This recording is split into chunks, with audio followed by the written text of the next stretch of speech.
TV radio ਤੇ different ਮਾਧਿਅਮ ਰਾਹੀਂ ਮੈਨੂੰ ਵੇਖ ਰਹੇ ਸੁਣ ਰਹੇ ਸਾਰੇ ਹੀ ਸਰੋਤਿਆਂ ਨੂੰ ਗੁਰਦੀਪ ਸਿੰਘ ਸੰਧੂ ਹੋਮਿਓਪੈਥਿਕ ਕੰਸਲਟੈਂਟ ਵੱਲੋਂ ਬੜੇ ਹੀ ਪਿਆਰ ਤੇ ਸਤਿਕਾਰ ਨਾਲ ਸਤਿ ਸ਼੍ਰੀ ਅਕਾਲ।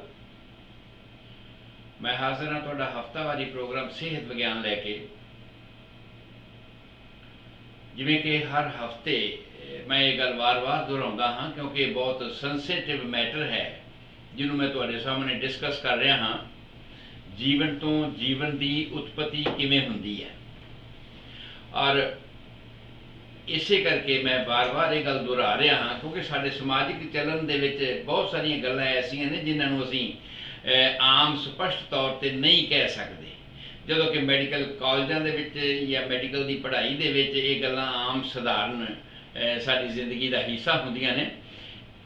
ਇਸ ਕਰਕੇ ਮੇਰੀ ਇਹ ਬੇਨਤੀ ਹੁੰਦੀ ਹੈ ਕਿ ਜਿਹੜੇ ਵੀ ਸੱਜਣ ਮੇਰੀਆਂ ਭੈਣਾਂ ਮੇਰੀਆਂ ਮਾਤਾਵਾਂ ਮੇਰੀਆਂ ਬੱਚੀਆਂ ਨਾ ਸੁਣਨਾ ਚਾਹੁਣ ਉਹ ਬੰਦ ਕਰ ਸਕਦੀਆਂ ਨੇ, ਪਰ ਮੈਂ ਇਹ ਸਮਝਦਾ ਕਿ ਇਹ ਉਹਨਾਂ ਦੀ ਜ਼ਿੰਦਗੀ ਦੇ ਨਾਲ ਵਾਬਸਤਾ ਚੀਜ਼ ਹੈ, ਇਸ ਕਰਕੇ ਉਹਨਾਂ ਨੂੰ ਸੁਣਨਾ ਚਾਹੀਦਾ ਹੈ ਕਿਉਂਕਿ ਇਹ ਬਹੁਤ ਜ਼ਰੂਰੀ ਬਣਤਰ ਦੀਆਂ ਗੱਲਾਂ ਨੇ ਕਿ ਜੀਵਨ ਤੋਂ ਜੀਵਨ ਦੀ ਉਤਪਤੀ ਕਿਵੇਂ ਹੁੰਦੀ ਹੈ, ਵਿਕਸਿਤ ਕਿਵੇਂ ਹੁੰਦਾ ਹੈ ਔਰ ਉਹਦੇ ਵਿੱਚ ਕਿਹੜੀਆਂ ਗੱਲਾਂ ਹੁੰਦੀਆਂ ਨੇ।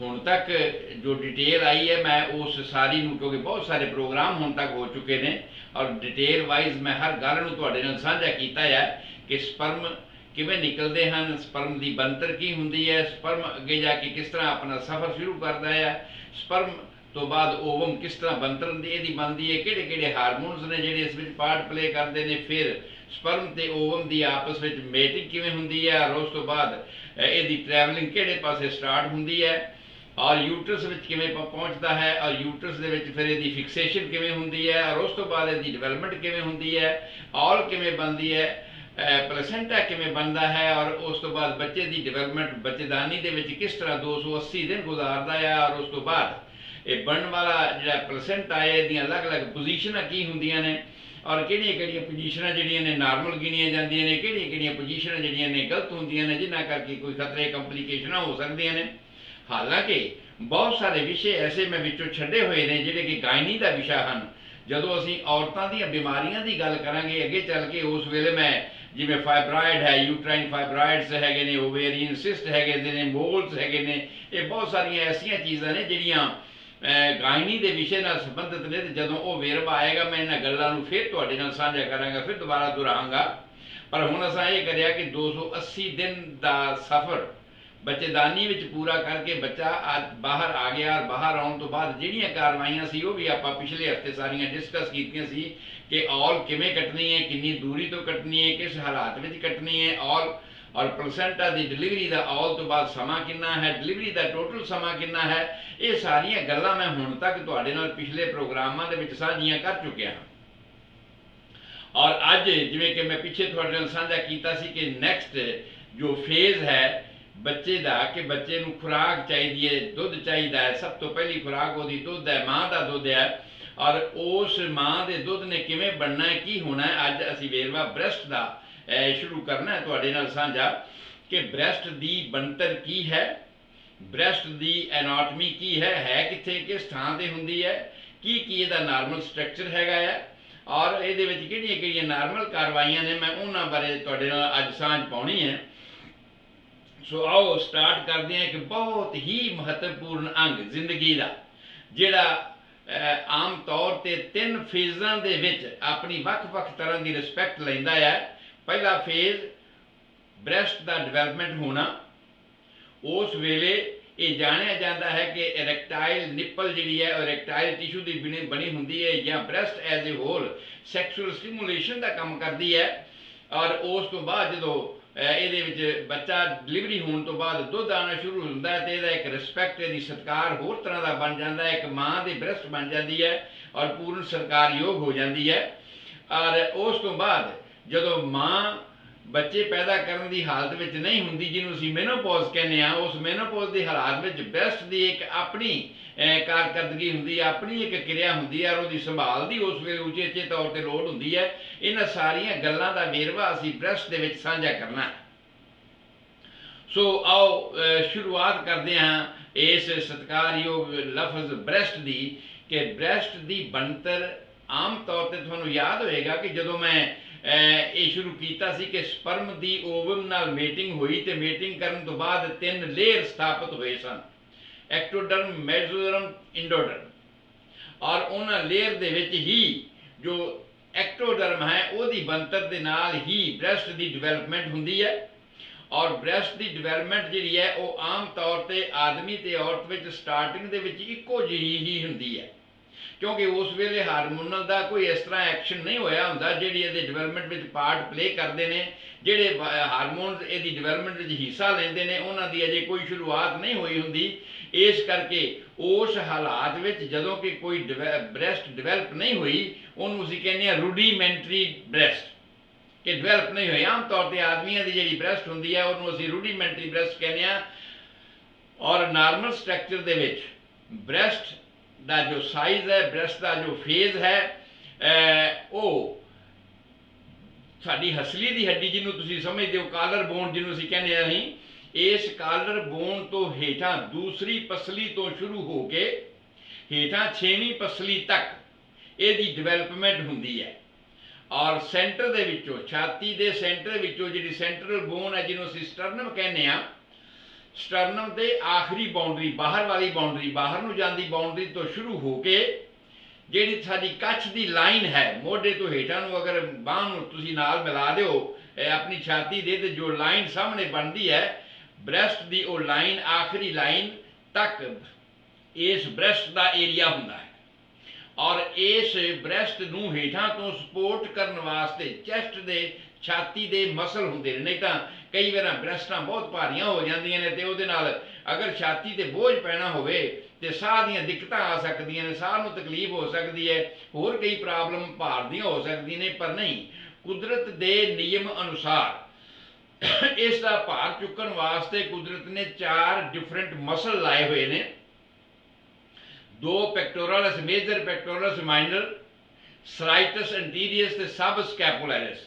ਸਾਡੀ ਪਿਛਲੇ ਪਾਸੇ ਮੋਢੇ ਦੇ ਬੈਕ ਸਾਈਡ ਤੇ ਜਿਹੜੀ ਸਕੈਪੂਲਾ ਹੱਡੀ ਹੈ, ਸ਼ੋਲਡਰ ਬਲੇਡ ਜਿਹਨੂੰ ਅਸੀਂ ਕਹਿੰਦੇ ਹਾਂ, ਇੱਕ ਮਸਲ ਉਹਦੇ ਤੋਂ ਹੇਠਾਂ ਆਉਂਦਾ ਹੈ ਔਰ ਸਾਡੀ ਸਟਰਨਮ ਦੇ ਨਾਲ ਆ ਕੇ ਜੁੜਦਾ ਹੈ। ਔਰ ਇੱਕ ਮਸਲ ਬੈਕ ਸਾਈਡ ਤੋਂ ਸ਼ੁਰੂ ਹੋ ਕੇ ਫਿਰ ਉਹਦੇ ਉੱਪਰ ਵਾਲੇ ਪਾਸੇ ਸ਼ੁਰੂ ਹੁੰਦਾ ਹੈ। 2 ਮਸਲ ਜਿਹੜੇ ਨੇ ਬਿਲਕੁਲ ਸਾਹਮਣੇ ਛਾਤੀ ਤੋਂ ਸ਼ੁਰੂ ਹੁੰਦੇ ਨੇ ਜਿਹਨੂੰ ਅਸੀਂ ਪੈਕਟੋਰਲ ਮਸਲਸ ਕਹਿੰਦੇ ਹਾਂ। ਔਰ ਉਸ ਪੈਕਟੋਰਲ ਮਸਲ ਦੇ ਨਾਲ ਪੈਕਟੋਰਲਸ ਮੇਜਰ ਤੇ ਪੈਕਟੋਰਲਸ ਮਾਈਨਰ 2 ਮਸਲ ਬਣ ਜਾਂਦੇ ਆ। ਔਰ ਇਹ 4 ਮਸਲ ਛਾਤੀ ਦੀਆਂ ਰਿਬਸ ਦੇ ਨਾਲ ਜੁੜੇ ਹੋਏ ਹੋਣ ਕਰਕੇ ਇਹ ਪੂਰੇ ਦਾ ਪੂਰਾ ਬ੍ਰੈਸਟ ਦਾ ਜਿਹੜਾ ਲੋਡ ਹੈ ਆਪਣੇ ਉੱਪਰ ਲੈ ਲੈਂਦੇ ਨੇ, ਤਾਂ ਕਿ ਅੰਦਰ ਹੇਠਾਂ ਫੇਫੜਿਆਂ ਨੂੰ ਕਿਸੇ ਤਰ੍ਹਾਂ ਦੀ ਕੋਈ ਪ੍ਰੋਬਲਮ ਨਾ ਆਵੇ ਕਿ ਉਹਦੇ ਨਾਲ ਕੋਈ ਸਾਹ ਦੀ ਦਿੱਕਤ ਜਾਂ ਅੰਦਰ ਫੇਫੜਿਆਂ ਨੂੰ ਫੈਲਣ ਦੇ ਵਿੱਚ ਕੋਈ ਦਿੱਕਤ ਹੋਵੇ। ਇਹ ਕੁਦਰਤ ਨੇ ਇਸ ਦਾ ਨਿਯਮ ਬਣਾਇਆ, ਇਸ ਤਰ੍ਹਾਂ ਦੀ ਇਸ ਦੀ ਬਣਤਰ ਬਣਾਈ ਹੋਈ ਹੈ। ਜ਼ਿਆਦਾਤਰ ਬਾਡੀ ਬ੍ਰੈਸਟ ਦੀ ਫੈਟ ਦੀ ਬਣੀ ਹੋਈ ਹੁੰਦੀ ਹੈ। ਉੱਪਰ ਵਾਲੇ ਪਾਸੇ ਸਕਿਨ ਹੈ, ਸਕਿਨ ਦੇ ਹੇਠਾਂ ਫੈਟ। ਬਹੁਤ ਵੱਡਾ ਸਟਰਕਚਰ ਹੈ, ਬਹੁਤ ਵੱਡੀ ਫੈਕਟਰੀ ਹੈ ਜਿਹਨੂੰ ਅਸੀਂ ਦੁੱਧ ਬਣਾਉਣ ਦੀ ਫੈਕਟਰੀ ਕਹਿ ਸਕਦੇ ਹਾਂ। ਔਰ ਇਹਨੂੰ ਸਮਝਣ ਵਾਸਤੇ ਬੜੇ ਨਾਲ ਅਸੀਂ ਇਹਨੂੰ 4 ਭਾਗਾਂ ਵਿੱਚ ਵੰਡ ਕੇ ਜ਼ਿਆਦਾ ਆਸਾਨੀ ਨਾਲ ਸਮਝ ਸਕਦੇ ਹਾਂ। ਔਰ ਹਰੇਕ ਭਾਗ ਦੇ ਵਿੱਚ 15 ਤੋਂ 20 ਲੋਬ ਹੁੰਦੇ ਆ। 15 ਤੋਂ 20 ਲੋਬ ਜਿਹੜੇ ਹੁੰਦੇ ਨੇ ਉਹਨਾਂ ਵਿੱਚ ਲੈਕਟੀਫੇਰਸ ਡਕਟ ਹੁੰਦੇ। ਲੈਕਟੀਫੇਰਸ ਦਾ ਡਕਟ ਹੁੰਦੇ ਨੇ, ਮਤਲਬ ਜਿਹੜੇ ਦੁੱਧ ਬਣਾਉਣ ਵਾਲਾ ਕਾਰਖਾਨਾ ਜਿੱਥੋਂ ਦੁੱਧ ਬਣਦਾ ਹੈ। ਔਰ ਉਸ ਲੈਕਟੀਫੇਰਸ ਡਕਟ ਜਿਹੜੇ ਨੇ 15 ਤੋਂ 20 ਹਰੇਕ ਭਾਗ ਦੇ ਵਿੱਚ ਹੁੰਦੇ ਨੇ। ਇਸ ਤੋਂ ਅੱਗੇ ਇਹਨਾਂ ਦੇ ਵਿੱਚ ਜਿਹੜੀਆਂ ਇਹਨਾਂ ਨੂੰ ਦੁੱਧ ਅੱਗੇ ਸਪਲਾਈ ਕਰਨ ਵਾਲੀਆਂ ਤਕਰੀਬਨ 10 ਤੋਂ ਲੈ ਕੇ 16 ਤੱਕ ਲੈਕਟੀਫੇਰਸ ਟਿਊਬਿਊਲਸ ਹੁੰਦੇ ਨੇ। ਜਿਹੜਾ ਇੱਕ ਪਾਸੇ ਦੇ ਆਪ ਹੀ ਗੱਲ ਕਰ ਰਹੇ ਹਾਂ, ਲੈਕਟੀਫੇਰਸ ਟਿਊਬਿਊਲ ਅੱਗੇ ਜਾ ਕੇ ਇਕੱਠੇ ਹੁੰਦੇ ਹੁੰਦੇ ਜਿਹੜੇ 10 ਤੋਂ ਲੈ ਕੇ 100 ਤੱਕ ਅਲੱਗ-ਅਲੱਗ ਡਿਫਰੈਂਟ ਕੈਟੇਗਰੀ ਦੇ ਵਿੱਚ ਡਿਫਰੈਂਟ ਹੋ ਸਕਦੇ ਨੇ। ਔਰ ਅੱਗੇ ਜਾ ਕੇ ਇਹ ਇਕੱਠੇ ਹੋ ਜਾਂਦੇ ਨੇ ਇੱਕ ਥਾਂ ਤੇ, ਉਸ ਨੂੰ ਕਹਿੰਦੇ ਅਸੀਂ ਐਂਪੂਲਾ, ਜਿੱਥੇ ਜਾ ਕੇ ਸਾਰਾ ਦੁੱਧ ਆਮ ਤੌਰ ਤੇ ਇਕੱਠਾ ਹੁੰਦਾ ਰਹਿੰਦਾ ਹੈ। ਲੈਕਟੀਫੇਰਸ ਡਕਟ ਦੇ ਵਿੱਚੋਂ ਦੁੱਧ ਬਣਿਆ, ਡਕਟਸ ਦੇ ਰਾਹੀਂ ਅੱਗੇ ਆਇਆ, 10 ਤੋਂ 100 ਦੇ ਉਹ ਨਾਲੀਆਂ ਛੋਟੀਆਂ ਛੋਟੀਆਂ ਬਰੀਕ ਆਪਣਾ ਬਣਿਆ ਹੋਇਆ ਦੁੱਧ ਅੱਗੇ ਸਪਲਾਈ ਕਰਦੀਆਂ ਨੇ ਐਂਪੂਲਾ ਨੂੰ। ਔਰ ਐਂਪੂਲਾ ਜਿਹੜਾ ਹੈ ਬ੍ਰੈਸਟ ਦੇ ਸਾਹਮਣੇ ਤੁਸੀਂ 1 ਇੰਚ ਦੇ ਡਾਇਆਮੀਟਰ ਵਾਲਾ ਇੱਕ ਘੇਰਾ ਵੇਖਦੇ ਹੋ, ਉਸ ਨੂੰ ਅਸੀਂ ਏਰੀਓਲਾ ਕਹਿੰਦੇ ਹਾਂ।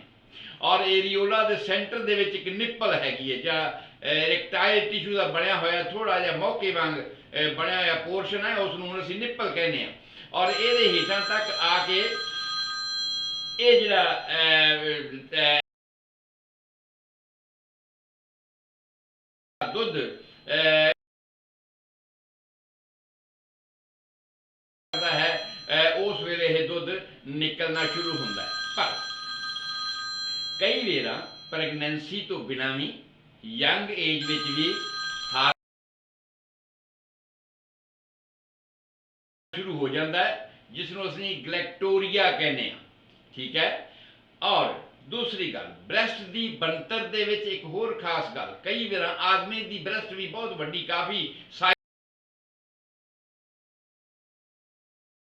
ਫੈਟ ਤੇ ਹੁੰਦਾ ਹੈ, ਸਕਿਨ ਵੀ ਉੱਪਰ ਹੁੰਦੀ ਹੈ, ਐਰੀਓਲਾ ਵੀ ਹੁੰਦਾ ਹੈ, ਨਿੱਪਲ ਵੀ ਹੁੰਦਾ ਹੈ, ਪਰ ਉਹਨਾਂ ਦਾ ਸਾਈਜ਼ ਉਸੇ ਤਰ੍ਹਾਂ, ਬਣਤਰ ਉਸੇ ਤਰ੍ਹਾਂ ਹੁੰਦੀ ਹੈ, ਪਰ ਉਹਦੇ ਵਿੱਚ ਜਿਹੜੀ ਉਹ ਮਸ਼ੀਨਰੀ ਹੈ ਲੈਕਟੀਫੇਰਸ ਡਕਟਸ ਵਾਲੀ, ਜਿਨ੍ਹਾਂ ਨੇ ਦੁੱਧ ਬਣਾਉਣਾ ਆ, ਉਹ ਨਹੀਂ ਹੁੰਦੀ। ਔਰ ਉਸ ਨੂੰ ਅਸੀਂ ਕਹਿੰਦੇ ਆ ਗਾਇਨੇਕੋਮੈਸਟੀਆ। ਆਦਮੀਆਂ ਵਿੱਚ ਵੀ ਹੁੰਦਾ ਹੈ, ਖਾਸ ਤੌਰ ਤੇ ਆਦਮੀਆਂ ਵਿੱਚ ਹੀ ਹੁੰਦਾ ਹੈਗਾ, ਪਰ ਔਰਤ ਦੇ ਵਿੱਚ ਵੀ, ਜਿਨ੍ਹਾਂ ਦੇ ਵਿੱਚ ਦੁੱਧ ਦੀ ਪ੍ਰੋਡਕਸ਼ਨ ਨਹੀਂ ਹੁੰਦੀ, ਤੇ ਬ੍ਰੈਸਟ ਦਾ ਸਾਈਜ਼ ਆਮ ਉਮਰ ਦੇ ਨਾਲੋਂ ਜ਼ਿਆਦਾ ਵੱਧ ਜਾਂਦਾ ਹੈ ਲੜਕੀਆਂ ਦੇ ਹਾਲਾਤ ਵਿੱਚ, ਉਹ ਵੀ ਗਾਇਨੇਕੋਮੈਸਟੀਆ ਦੀ ਕੰਡੀਸ਼ਨ ਦੇ ਵਿੱਚ ਹੀ ਆ ਜਾਂਦਾ ਹੈਗਾ। ਪਰ ਕਈ ਹਾਲਾਤ ਐਸੇ ਹੈਗੇ ਨੇ, ਉਹ ਡਿਫਰੈਂਟ ਕੈਟੇਗਰੀ ਦੀਆਂ ਗੱਲਾਂ ਮੈਂ ਤੁਹਾਡੇ ਨਾਲ ਸਾਂਝੀਆਂ ਕਰ ਰਿਹਾ ਹਾਂ। ਕਈ ਹਾਲਾਤ ਐਸੇ ਹੁੰਦੇ ਨੇ ਕਿ ਆਦਮੀ ਦੇ ਬ੍ਰੈਸਟ ਵਿੱਚੋਂ ਵੀ ਇੱਕ ਸੀਰਮ ਨਿਕਲਣਾ ਸ਼ੁਰੂ ਹੋ ਜਾਂਦਾ ਹੈ, ਔਰ ਆਦਮੀ ਦੀ ਬ੍ਰੈਸਟ ਦੇ ਵਿੱਚੋਂ ਨਿਕਲਣ ਵਾਲਾ ਸੀਰਮ ਕਈ ਵਾਰਾਂ ਲੜਕੀਆਂ ਦੇ ਬ੍ਰੈਸਟ ਵਿੱਚੋਂ ਵੀ ਪ੍ਰੋਜੈਸਟਰੋਨ ਹਾਰਮੋਨ ਜਾਂ ਈਸਟ੍ਰੋਜਨ ਹਾਰਮੋਨ ਦੀ ਐਕਟੀਵਿਟੀ ਦੇ ਕਰਕੇ ਨਿਕਲਣਾ ਸ਼ੁਰੂ ਹੋ ਜਾਂਦਾ ਹੈ। ਉਸ ਹਾਲਾਤ ਦੇ ਵਿੱਚ ਇਹਦੇ ਵਿੱਚ ਮਿਲਕ ਵਾਲੀ ਪ੍ਰੋਡਕਸ਼ਨ ਨਹੀਂ ਹੁੰਦੀ, ਲੇਕਿਨ ਉਹ ਹਾਰਮੋਨਲ ਐਕਟੀਵਿਟੀ ਦੇ ਕਰਕੇ ਇਹ ਐਸਾ ਹੋਣਾ ਸ਼ੁਰੂ ਹੋ ਜਾਂਦਾ ਹੈ, ਗਲੈਕਟੋਰੀਆ। ਠੀਕ ਹੈ। ਸੋ ਗਲੈਕਟੋਰੀਆ ਨਾਂ ਦਾ ਇਹ ਸੀਰਮ, ਇਹ ਡਿਸਚਾਰਜ ਕਈ ਵਾਰ ਆਦਮੀਆਂ ਦੀ ਵੱਡੀ ਬ੍ਰੈਸਟ ਦੇ ਵਿੱਚੋਂ ਵੀ ਨਿਕਲਣਾ ਸ਼ੁਰੂ ਹੋ ਜਾਂਦਾ ਹੈ, ਜਿਨ੍ਹਾਂ ਨੂੰ ਗਾਇਨੇਕੋਮੈਸਟੀਆ ਹੁੰਦਾ ਹੈ। ਔਰ ਲੜਕੀਆਂ ਦੇ ਵਿੱਚ ਵੀ ਜੋ ਕਿ ਪ੍ਰੈਗਨੈਂਟ ਤੇ ਨਹੀਂ ਹਨ, ਅਜੇ ਉਹਨਾਂ ਦਾ ਸੈਕਸ ਲਾਈਫ ਸਟਾਰਟ ਨਹੀਂ ਹੋਇਆ ਹੁੰਦਾ, ਪਰ ਉਹਦੇ ਵਿੱਚੋਂ ਵੀ ਇਹ ਨਿਕਲਣਾ ਸ਼ੁਰੂ ਹੋ ਜਾਂਦਾ ਹੈ, ਔਰ ਇਹ ਹਾਰਮੋਨ ਦੀ ਐਕਟੀਵਿਟੀ ਦੇ ਕਰਕੇ ਹੋਇਆ ਹੁੰਦਾ ਹੈ। ਸੋ ਸਟਾਰਟਿੰਗ ਦੇ ਵਿੱਚ ਆਮ ਤੌਰ ਤੇ ਬ੍ਰੈਸਟ ਆਦਮੀ ਦੀ ਵੀ ਔਰਤ ਦੀ ਵੀ ਨਾਰਮਲ ਅਨਾਟਮੀ ਦੇ ਤੌਰ ਤੇ ਇਹ ਰੂਡੀਮੈਂਟਰੀ ਹੁੰਦੀ ਹੈ, ਔਰ ਬਿਲਕੁਲ ਛੋਟੇ ਸਾਈਜ਼ ਦੇ ਵਿੱਚ ਹੁੰਦੀ ਹੈ, ਇੱਕ ਨਿਸ਼ਾਨ ਦੀ ਵਜੋਂ ਹੁੰਦੀ ਹੈ। ਅਲਟੀਮੇਟਲੀ ਜਿਵੇਂ ਹੀ ਪਿਬਰਟੀ ਆਉਂਦੀ ਹੈ ਔਰ ਲੜਕੀਆਂ ਦੇ ਵਿੱਚ ਈਸਟ੍ਰੋਜਨ ਹਾਰਮੋਨ, ਪ੍ਰੋਜੈਸਟਰੋਨ ਹਾਰਮੋਨ, ਇਹਨਾਂ ਦੀ ਡਿਵੈਲਪਮੈਂਟ ਹੋਣੀ ਸ਼ੁਰੂ ਹੋ ਜਾਂਦੀ ਹੈ। ਹਰ ਮੈਂਸਟਰੁਅਲ ਨਾਈਸਿਸ ਦੇ ਉੱਪਰ, ਹਰ ਮੈਂਸਟਰੁਅਲ ਸਾਈਕਲ ਦੇ ਸਮੇਂ ਇਹਨਾਂ ਦੇ ਵਿੱਚ ਆਮ ਤੌਰ ਤੇ ਡਿਵੈਲਪਮੈਂਟ ਹੋਣੀ ਸ਼ੁਰੂ ਹੋ ਜਾਂਦੀ ਹੈ, ਔਰ ਇਹ ਜਿਹੜੀ ਡਿਵੈਲਪਮੈਂਟ ਹੈ ਟਾਈਮ ਟੂ ਟਾਈਮ ਵਧਦੀ ਜਾਂਦੀ ਹੈ। ਔਰ ਸਭ ਤੋਂ ਜ਼ਿਆਦਾ ਵੱਡਾ ਸਾਈਜ਼ ਇਹਦਾ ਪ੍ਰੈਗਨੈਂਸੀ ਦੇ ਦੌਰਾਨ ਹੁੰਦਾ ਹੈ। ਬ੍ਰੈਸਟਾਂ ਦਾ ਸਭ ਤੋਂ ਜ਼ਿਆਦਾ ਵੱਡਾ ਸਾਈਜ਼ ਪ੍ਰੈਗਨੈਂਸੀ ਦੇ ਦੌਰਾਨ ਹੁੰਦਾ ਹੈ, ਕਿਉਂਕਿ ਉਸ ਵੇਲੇ ਮੈਟਾਬੋਲਿਕ ਰੇਟ ਵੀ ਬਹੁਤ ਹਾਈ ਹੁੰਦਾ ਹੈ। ਉਸ ਵੇਲੇ ਪ੍ਰੋਜੈਸਟਰੋਨ ਤੇ ਈਸਟ੍ਰੋਜਨ ਹਾਰਮੋਨ ਦੀ ਐਕਟੀਵਿਟੀ ਵੀ ਜਿਹੜੀ ਹੈ ਉਹ ਮੈਂਸਸ ਬਣਾਉਣ ਵਾਲੀ ਨਹੀਂ ਹੁੰਦੀ, ਕਿਉਂਕਿ ਪਹਿਲੀ ਕੰਡੀਸ਼ਨ ਦੇ ਵਿੱਚ ਅਸੀਂ ਇਹ ਜਾਣਿਆ ਕਿ ਈਸਟ੍ਰੋਜਨ, ਪ੍ਰੋਜੈਸਟਰੋਨ, ਫੋਲੀਕੂਲਰ ਸਟਿਮੂਲੇਟਿੰਗ ਹਾਰਮੋਨ, LH ਹਾਰਮੋਨ, ਇਹ ਸਾਰੇ ਹਾਰਮੋਨ ਮੈਂਸਸ ਬਣਾਉਣ ਦੀ ਕਿਰਿਆ ਦੇ ਵਿੱਚ ਭਾਗ ਲੈਂਦੇ ਆ। ਕਿ ਮਾਸਿਕ ਧਰਮ ਕਿਵੇਂ ਬਣਦਾ ਹੈ, ਉਸ ਕਿਰਿਆ ਨੂੰ ਇਹ ਅੰਜਾਮ ਦੇਣ ਵਾਸਤੇ ਇਹ ਸਾਰੇ ਹਾਰਮੋਨਸ ਟਾਈਮ ਟੂ ਟਾਈਮ ਇੱਕ ਸੀਰੀਅਲ ਦੇ ਵਿੱਚ ਨਿਕਲਦੇ ਨੇ, ਆਪਣੀ ਆਪਣੀ ਕਾਰਵਾਈ ਕਰਦੇ ਨੇ, ਤੇ ਅੰਤ ਇਸ ਦਾ ਈਸਟ੍ਰੋਜਨ ਹਾਰਮੋਨ ਕਰਦਾ ਹੈ ਕਿ ਮੈਂਸਸ ਆ ਜਾਂਦੇ ਨੇ। ਪਰ ਜਦੋਂ ਕਿ ਪ੍ਰੈਗਨੈਂਸੀ ਹੋ ਗਈ, ਉਸ ਹਾਲਾਤ ਦੇ ਵਿੱਚ ਇਹਨਾਂ ਦੀ ਡਿਵੈਲਪਮੈਂਟ, ਇਹ ਜਿਹੜੇ ਹਾਰਮੋਨਸ ਨੇ ਈਸਟ੍ਰੋਜਨ ਤੇ ਪ੍ਰੋਜੈਸਟਰੋਨ, ਇਹ ਬ੍ਰੈਸਟ ਦੀ ਡਿਵੈਲਪਮੈਂਟ ਵਿੱਚ ਭਾਗ ਲੈਂਦੇ ਨੇ, ਔਰ ਉਸ ਤੋਂ ਬਾਅਦ ਇਹ ਮਿਲਕ ਬਣਾਉਣ ਦੇ ਕਾਰਵਾਈ ਦੇ ਵਿੱਚ ਭਾਗ ਲੈਂਦੇ ਨੇ। ਔਰ ਇਹਦਾ ਜਿਹੜਾ ਕੋਆਪਰੇਸ਼ਨ ਹੈ ਉਹ LH ਹਾਰਮੋਨ ਸਹਿਯੋਗ ਕਰਦਾ ਹੈ, ਜਿਹਦੇ ਕਰਕੇ ਆਮ ਤੌਰ ਤੇ ਲੈਕਟੀਫੇਰਸ ਡਕਟ ਦੇ ਵਿੱਚ ਦੁੱਧ ਬਣਨਾ ਸ਼ੁਰੂ ਹੋ ਜਾਂਦਾ ਹੈ। ਸੋ ਇਹ ਤੇ ਹੋਈ ਬਣਤਰ। ਇੱਕ ਵਾਰ ਫਿਰ ਥੋੜੇ ਜਿਹੇ ਲਫ਼ਜ਼ਾਂ ਵਿੱਚ ਮੈਂ ਦੁਹਰਾ ਦਿਆਂ ਕਿ ਛਾਤੀ ਸਾਹਮਣੇ ਤੋਂ ਨਾਰਮਲ ਹਾਲਾਤ ਦੇ ਵਿੱਚ ਦੂਸਰੀ ਪਸਲੀ ਤੋਂ ਲੈ ਕੇ 6ਵੀਂ ਪਸਲੀ ਤੱਕ ਹੁੰਦੀ ਹੈ। ਛਾਤੀ ਦੇ ਵਿਚਕਾਰ ਤੋਂ ਸਟਰਨਮ ਦੀ ਹੱਡੀ ਦੇ ਆਖਰੀ ਭੁਜਾ ਤੋਂ ਲੈ ਕੇ ਕੱਛ ਦੀ ਬਾਹੀ, ਛਾਤੀ ਦੀ ਕੱਛ ਨਾਲ ਲੱਗਦੀ ਬਾਹੀ ਤੱਕ ਹੁੰਦੀ ਹੈ। ਸਾਈਜ਼ ਡਿਫਰੈਂਟ ਔਰਤਾਂ ਵਿੱਚ ਇਹਦਾ ਡਿਫਰੈਂਟ ਹੁੰਦਾ ਹੈ, ਪਰ ਬੰਦਿਆਂ ਵਿੱਚ ਸਾਈਜ਼ ਵੱਧਦਾ ਕਈ ਵਾਰ, ਜਿਹਨੂੰ ਅਸੀਂ ਗਾਇਨੇਕੋਮੈਸਟੀਆ ਕਹਿੰਦੇ ਆ। ਦੁੱਧ ਆਮ ਤੌਰ ਤੇ ਪ੍ਰੈਗਨੈਂਸੀ ਦੇ ਦੌਰਾਨ ਹੀ ਨਿਕਲਣਾ ਸ਼ੁਰੂ ਹੁੰਦਾ ਹੈ, ਵੀ ਦੁੱਧ ਆਉਣਾ ਸ਼ੁਰੂ ਹੋ ਜਾਵੇ ਜਾਂ ਸੀਰਮ ਨਿਕਲਣਾ ਸ਼ੁਰੂ ਹੋ ਜਾਵੇ, ਜਾਂ ਵੱਡੀਆਂ ਹੋ ਗਈਆਂ ਨੇ ਪਰ ਉਹਨਾਂ ਦੇ ਵਿੱਚ ਲੈਕਟੀਫੇਰਸ ਡਕਟ ਨਹੀਂ ਹਨ, ਦੁੱਧ ਬਣਾਉਣ ਵਾਲੀ ਫੈਕਟਰੀ ਉਹਦੇ ਵਿੱਚ ਨਹੀਂ ਹੈ, ਪਰ ਉਹਨਾਂ ਦੇ ਵਿੱਚੋਂ ਵੀ ਕਈ ਵਾਰ ਸੀਰਮ ਨਿਕਲਣਾ ਸ਼ੁਰੂ ਹੁੰਦਾ ਹੈ, ਔਰ ਉਸ ਨੂੰ ਅਸੀਂ ਗਲੈਕਟੋਰੀਆ ਕਹਿੰਦੇ ਹਾਂ। ਇਸ ਸੀਰਮ ਦਾ ਨਾਮ ਗਲੈਕਟੋਰੀਆ ਹੈ। ਇੱਕ ਗੱਲ ਹੋਰ ਮੈਂ ਯਾਦ ਕਰਵਾ ਦਿਆਂ, ਮੈਂ ਤੁਹਾਨੂੰ ਦੱਸਿਆ ਸੀ ਕਿ ਮੁਕਾਬਲਾ ਔਰਤ ਦੇ ਐਕਸ ਕ੍ਰੋਮੋਜ਼ੋਮ ਨਾਲ ਹੁੰਦਾ ਹੈ ਜਦੋਂ ਮੈਟਿੰਗ ਹੁੰਦੀ ਹੈ, ਜਦੋਂ ਪ੍ਰੈਗਨੈਂਸੀ ਡਿਵੈਲਪ ਹੋਣੀ ਸ਼ੁਰੂ ਹੁੰਦੀ ਹੈ। ਔਰ ਇਹ ਮੁਕਾਬਲਾ ਮੈਂ ਤੁਹਾਨੂੰ ਦੱਸਿਆ ਸੀ ਕਿ ਇਹ ਚੱਲਦਾ ਰਹਿੰਦਾ ਹੈ, ਪੂਰੀ ਤਰ੍ਹਾਂ ਬਣ ਕੇ ਹਾਵੀ ਨਹੀਂ ਹੋ ਜਾਂਦਾ ਕਿ ਮਾਂ ਦੇ ਪੇਟ ਵਿੱਚ ਪਲਣ ਵਾਲਾ ਬੱਚਾ ਆਦਮੀ ਹੈ, ਮੇਲ ਹੈ ਜਾਂ ਫੀਮੇਲ ਹੈ, ਪਰ ਇਹ ਹੋ ਗਈ ਪ੍ਰੈਗਨੈਂਸੀ 280 ਦਿਨ ਆਪਣੇ ਪੂਰੇ ਕਰਕੇ ਮਾਂ ਦੇ ਪੇਟ ਵਿੱਚੋਂ ਬਾਹਰ ਆ ਗਈ। ਉਸ ਵੇਲੇ ਵੀ ਕਈ ਹਾਲਤਾਂ ਵਿੱਚ ਇਹ ਹਾਰਮੋਨਲ ਲੜਾਈ, ਜੈਨੇਟਿਕ ਕਰੈਕਟਰ ਦੀ ਲੜਾਈ ਚੱਲਦਾ ਸੀਗਾ ਕਿ ਤੁਸੀਂ ਵੇਖਿਆ ਹੋਣਾ ਕਿ 12-13 ਸਾਲ ਦੀ ਉਮਰ ਵਿੱਚ ਕੋਈ ਲੜਕੀ ਲੜਕਾ ਬਣ ਗਿਆ ਜਾਂ ਕੋਈ ਲੜਕਾ ਲੜਕੀ ਬਣ ਗਈ। ਉਹਦਾ ਕਾਰਨ ਸਿਰਫ ਇਹੀ ਹੈ ਕਿ ਉਹ ਜਿਹੜੇ ਹਾਰਮੋਨਲ ਲੜਾਈ ਹੈ ਇਹ ਉਦੋਂ ਤੱਕ ਚੱਲਦੀ ਰਹਿੰਦੀ ਹੈ, ਕਰੈਕਟਰ ਸੀ ਉਹਨਾਂ ਨੂੰ ਕਹਿੰਦੇ ਆ, ਜਿਹਦੇ ਹੇਅਰ ਫੇਸ਼ੀਅਲ ਹੇਅਰ ਆਣੇ ਸ਼ੁਰੂ ਹੋ ਜਾਂਦੇ ਨੇ, ਜੈਨੀਟਲ ਕਰੈਕਟਰ ਦੇ ਵਿੱਚ ਹੇਅਰ ਆਣੇ ਸ਼ੁਰੂ ਹੋ ਜਾਂਦੇ ਨੇ, ਲੜਕੀਆਂ ਦੇ ਵਿੱਚ ਬ੍ਰੈਸਟ ਵਧਣੀ ਸ਼ੁਰੂ ਹੋ ਜਾਂਦੀ ਹੈ, ਔਰ ਮਾਸਿਕ ਧਰਮ ਦੀ ਕਿਰਿਆ ਜਿਹੜੀ ਹੈ ਨਾਰਮਲ ਤੌਰ ਤੇ ਹੋਣੀ ਸ਼ੁਰੂ ਹੋ ਜਾਂਦੀ ਹੈ। ਤਦ ਤੱਕ ਇਹ ਲੜਾਈ ਪੂਰੀ ਤਰ੍ਹਾਂ ਚੱਲਦੀ ਰਹਿੰਦੀ ਹੈ, ਔਰ ਕਿਸੇ ਵੇਲੇ ਵੀ ਕਿਸੇ ਤਬਦੀਲੀ ਦੀ ਸੰਭਾਵਨਾ ਬਣ ਸਕਦੀ ਹੈ ਕਿ ਕੋਈ ਲੜਕਾ ਲੜਕੀ ਬਣ ਜਾਵੇ ਤੇ ਕੋਈ ਲੜਕੀ ਲੜਕਾ ਬਣ ਜਾਵੇ, ਕਿਉਂਕਿ ਉਹ ਜਿਹੜੀ ਹਾਰਮੋਨਲ ਕ੍ਰੋਮੋਜ਼ੋਮ ਦੀ ਲੜਾਈ ਹੈ ਐਕਸ ਤੇ ਵਾਈ ਦੀ, ਇਹ ਉਦੋਂ ਤੱਕ ਚੱਲਦੀ ਰਹਿੰਦੀ ਹੈ। ਕਈ ਵਾਰ ਆਮ ਤੌਰ ਤੇ ਤਾਂ ਅਮੂਮਨ ਇਹੀ ਹੁੰਦਾ ਹੈ ਕਿ ਮਾਂ ਦੇ ਪੇਟ ਵਿੱਚ ਪਲਣ ਵਾਲੇ ਬੱਚੇ ਦਾ ਅਸੀਂ ਸੈਕਸ ਡਿਟਰਮੀਨੇਸ਼ਨ ਕਰ ਲੈਂਦੇ ਹਾਂ। ਇਹ ਉਹਨਾਂ ਹਾਲਾਤਾਂ ਦੇ ਵਿੱਚ ਆ ਜਦੋਂ ਕਿ ਪੂਰੀ ਤਰ੍ਹਾਂ ਪੋਜ਼ਿਟਿਵ ਕਰੈਕਟਰ ਸਾਡੇ ਸਾਹਮਣੇ ਆ ਗਿਆ ਕਿ ਮਾਂ ਦੇ ਪੇਟ ਵਿੱਚ ਪਲਣ ਵਾਲਾ ਬੱਚਾ ਐਕਸ ਕ੍ਰੋਮੋਜ਼ੋਮ ਦਾ ਹੈ ਜਾਂ ਵਾਈ ਕ੍ਰੋਮੋਜ਼ੋਮ ਦਾ ਹੈ। ਪਰ ਕੁਝ ਹਾਲਾਤਾਂ ਦੇ ਵਿੱਚ 3-4% ਕੇਸਾਂ ਦੇ ਵਿੱਚ ਐਸਾ ਹੁੰਦਾ ਹੈ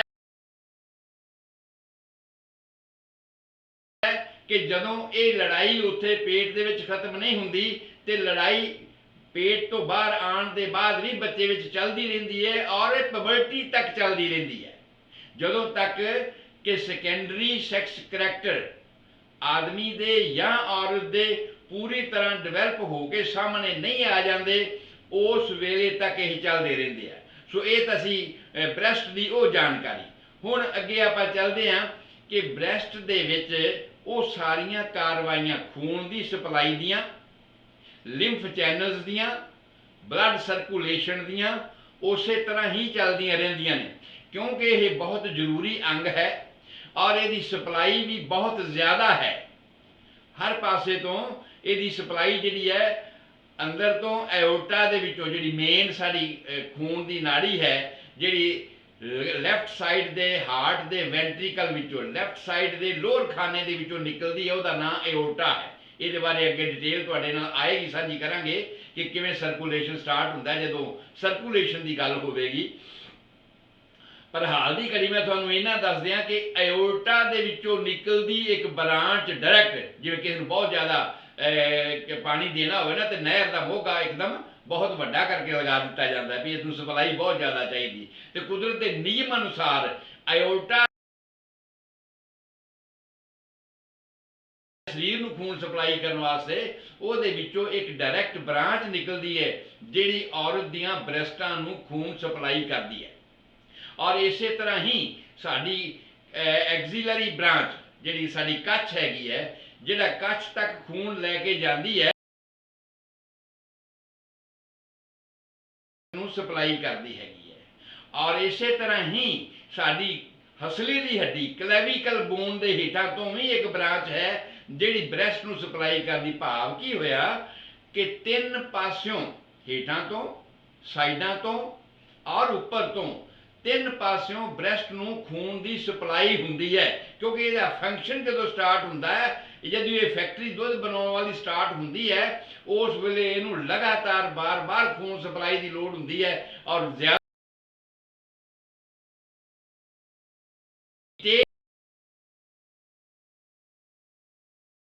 कुदरत ने इस तरह का बनाया हुआ है कि इस सप्लाई ज्यादा हो।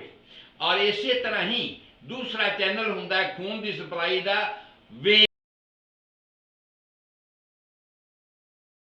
किसी अंग नूं जांदियां ने उन्हां नूं असीं आर्टरीज कहने आ, ਜਿਹੜੀਆਂ वापसी किसी अंग तो खून इस्तेमाल किया होया खून वापस लैके फिर दिल नूं जा रही होंदियां ने, वापस पहुँचा रही होंदियां ने कि फ्रैश नहीं रह गया, ये ऑक्सीजन लै ली गई, ये खुराक अंगां दे राहीं चूस ली गई, तो हुण वापसी फिर ये रेल के खाली डब्बियां वांग खून खुराक लैण वास्ते ऑक्सीजन भरन वास्ते वापस सर्कल दे विच जांदा हैगा, उहनूं असीं कहने वेन्स।